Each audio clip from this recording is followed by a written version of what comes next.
En mi informe de hoy no puedo pasar por alto la que sería la mejor noticia que ha dado Gustavo Petro en su discurso ante Naciones Unidas. Mejor noticia, digo, para quienes estamos a la defensa de la autodeterminación de los pueblos y al rechazo frontal a la injerencia extranjera en nuestro país. Si Petro se pregunta ¿para qué sirve la OTAN?, nos diga entonces cuándo sacará a Colombia de esa nefasta organización donde nos dejó metidos Juan Manuel Santos. Gustavo Petro dice que ¿para qué la OTAN? Y nosotros repetimos con el presidente, sí, ¿para qué la OTAN? ¿Para qué Colombia, miembro global de la OTAN? Y el presidente no ha pronunciado, además, desde su posición, ninguna palabra sobre las bases militares de los Estados Unidos en tierra colombiana.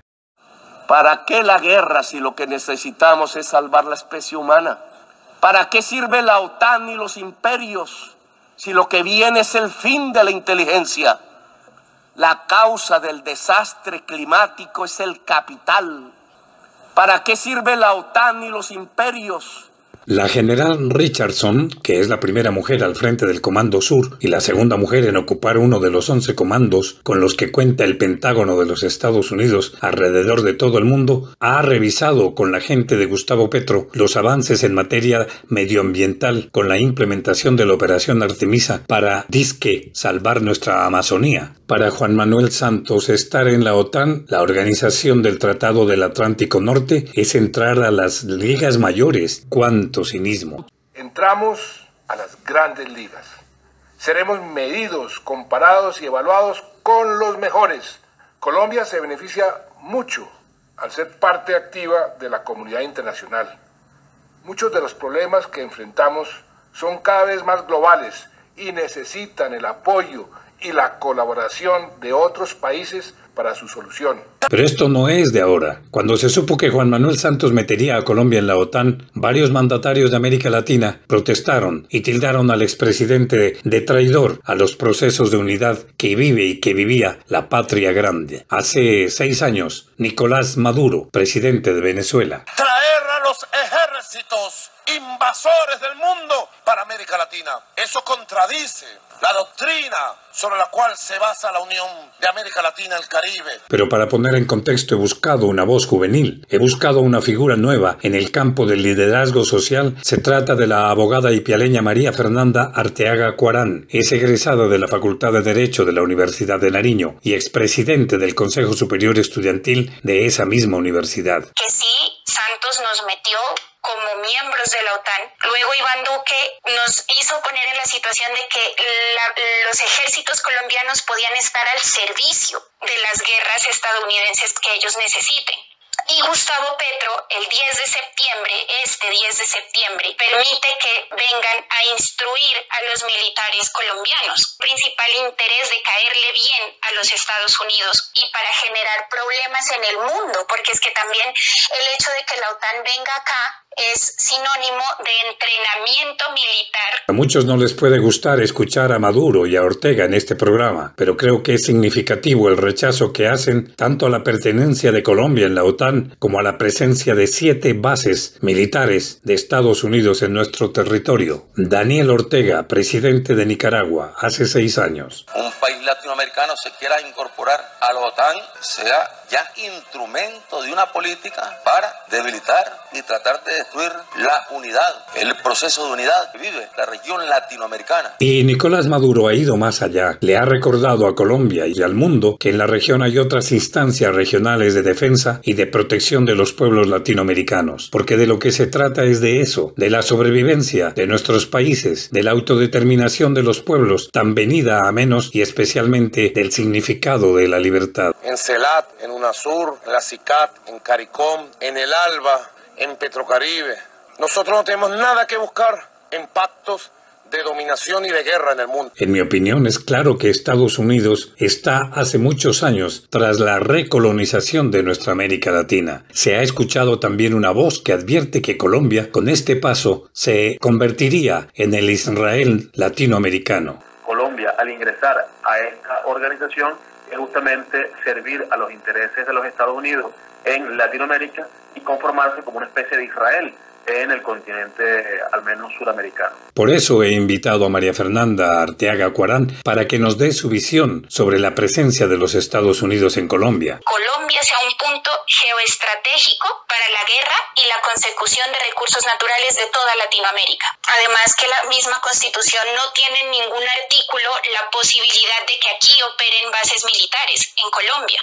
En el 2020, en junio del 2020, volvió a ocurrir, volvió el debate. Gustavo Petro, siendo ya una persona perfilada y candidata a ser presidente de la República, dijo no podemos meter a ejércitos extranjeros a operar en el territorio nacional por el mismo tema de que en la Constitución Política el artículo 173 menciona que solamente se podrá un tránsito de militares de otros países es permitido por la Constitución Política atravesar el territorio colombiano, pero no sentar sus bases y mucho menos operar. Ese es el actuar de Gustavo Petro con sus hermosos discursos como el que dio en la ONU, pero cuando venimos a la realidad del gobierno actual, vemos que se reúne con Laura Richardson y con el gobierno estadounidense en su afán de, entre comillas, luchar por el medio ambiente, cuando sabemos que ese solamente es una excusa. El también cuestionado presidente Bukele de El Salvador ha hecho la siguiente reflexión,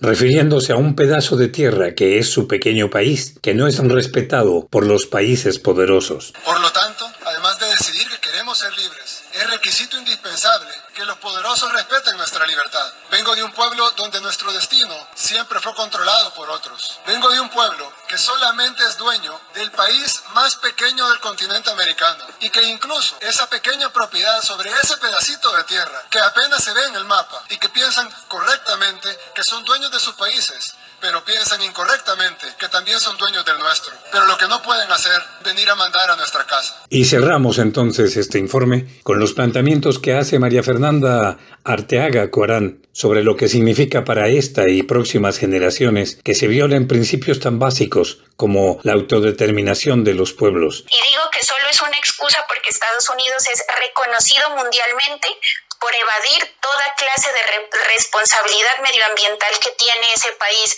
frente al cambio climático. En las reuniones del G8, en las reuniones del G11, en las cumbres medioambientales, en todos lados brilla por su ausencia, porque ellos saben que son el principal factor de cambio climático, dada la industrialización desbordada y sin ningún punto de vista medioambiental que tiene este país. Entonces, como un país que origina casi que el 60% de gases de efecto invernadero en el mundo, entonces ahora le interesa ir a apagar incendios en el Amazonas. El Amazonas es un punto también muy importante para Latinoamérica. Es el 40% del territorio de Latinoamérica y por él se puede entrar a varios de los países latinoamericanos. El Comando Sur de los Estados Unidos, que representa los intereses de ese país, vengan y se instalen en nuestro territorio, no puede generar ninguna aprobación de ninguna persona que esté interesada en defender nuestro territorio. Entonces sí es un llamado bien importante a hacer una lupa en torno al tema de la autodeterminación de los pueblos, de la soberanía nacional, de la posición crítica frente al gobierno de Estados Unidos. Como decía el maestro Carlos Gaviria Díaz, la soberanía nacional es a las naciones lo que la dignidad es a las personas. No podemos concebir un cambio si no existe soberanía nacional. Demando de Gustavo Petro, presidente de Colombia, desde esta columna. Repito, demando de Gustavo Petro, presidente de Colombia, que saque a este país de la Organización del Tratado del Atlántico Norte, OTAN, de la guerrerista y defensora de los intereses de los Estados Unidos de América, la OTAN. Les habló Héctor Díaz Revelo.